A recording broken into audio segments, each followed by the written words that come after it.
Yes, today I want to talk about the three types of footballers and which one are you. As the season has come to an end, I believe most of you have to evaluate where you are and be also realistic. I'm not one to tell someone you can make it and I know you can't, and not going to help or going to give the wrong advice to just feed your ego. I'll just tell it as it is. And there's three types of footballers that exist in today's game. And these are the three categories. Number one is those who don't know what's happening in the game. And number two, those who know what's happening as it is happening. And number three, those who already know what's going to happen next. If you're a sort of player who does not know what's happening in the game, you're basically moving at a very amateur or very low semi-professional footballer. And usually that's the case. They don't know what's happening in the game. Their ability mindset, they know they got the ability, but they don't know what's happening in the game. They don't know how to dictate.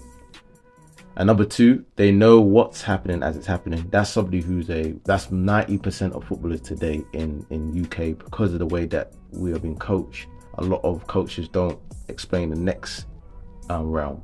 And then the third one is those who already know what's going to happen next. Is usually mostly all professional footballers. I'm talking about the elite ones. And so I want to break down today each category. So let's go with number one. The players who, if you are the player who don't know what's happening, this is how you can put yourself in this category, is when the ball comes to you and you freeze and like your mind goes blank and you panic. If that happens to you, when the ball comes to you and you freeze and the ball's stuck underneath your foot, and you just either kick it away or the ball gets stuck on your foot and you just freeze, and then it's like you have to it's like as if your mind is Windows 98. You have to reprocess everything. That is somebody who has a very low IQ, and the chances of you making as a professional footballer is about 0 to 0.2%. You will not make it, because when you play higher with the pros, you will get exposed how slow your decision making is. Remember, in the pro game, the mental flexibility that they have on the ball is about 0.150 to 0.25 hundredth of a second. You know how fast it is. This is why, let's move on. Let's go to number two. This is majority of 90% of footballers in the UK right now. And those who know what's happening as it is happening. So if this is you, you are basically playing the game as you're reacting. You're basically reacting to situations and what's ever happened to the moment. You're not actually deep in and reading the game. You're just reacting. So it's like playing chess or checkers. Somebody make a move, okay, I'll react to his move. Instead of you anticipating and planning ahead, you're just reacting. You're just reacting to somebody else's movement of the ball or whatever.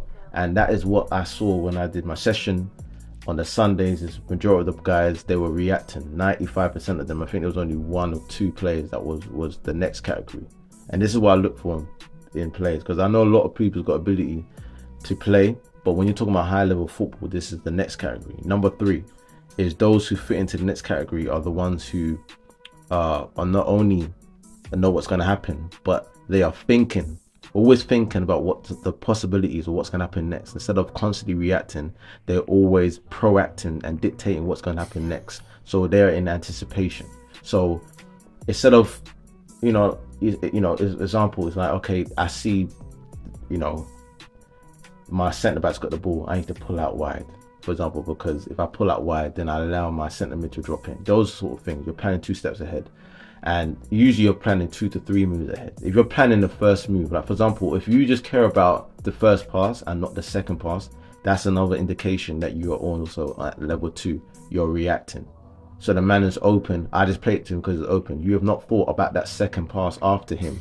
Whether you stitched him up or you're going to play the ball, he's going to have time to play the ball first time to the guy inside. You know what I mean? That's what I'm saying. This is very important.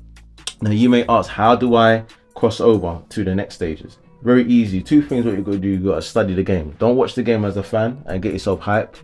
If you support Chelsea, whatever, take your top off. Sit down and study the game and see and figure out these 2 questions. Why and when? Why did he touch the ball like that? And when did he decide that was the right option? I gave you guys a link before to watch full replays of games in the past. Go and watch how City demolished Arsenal at the Etihad. and see why Haaland received the ball there. Why did he not control it the first time? Why did he bounce it first time? Why did De Bruyne take that touch that way? Why did De Bruyne take the ball on the left side when he had Gabriel 1v1, and then as soon as he knew his weight shifted, he pushed it at the right moment in order for him to get the shot off for him to score that goal? These are the things that you got to start computing in your brain. And number two as well, which is very important, is play with experienced or older players. If you're around players that you're playing with that are not on that level, your level's gonna drop down. It's like fungus. You understand? You got to be playing with people that's experienced and know how to take the game to the next level for you to also grow and ultimately allow you to step up. So let me know what you think about this video.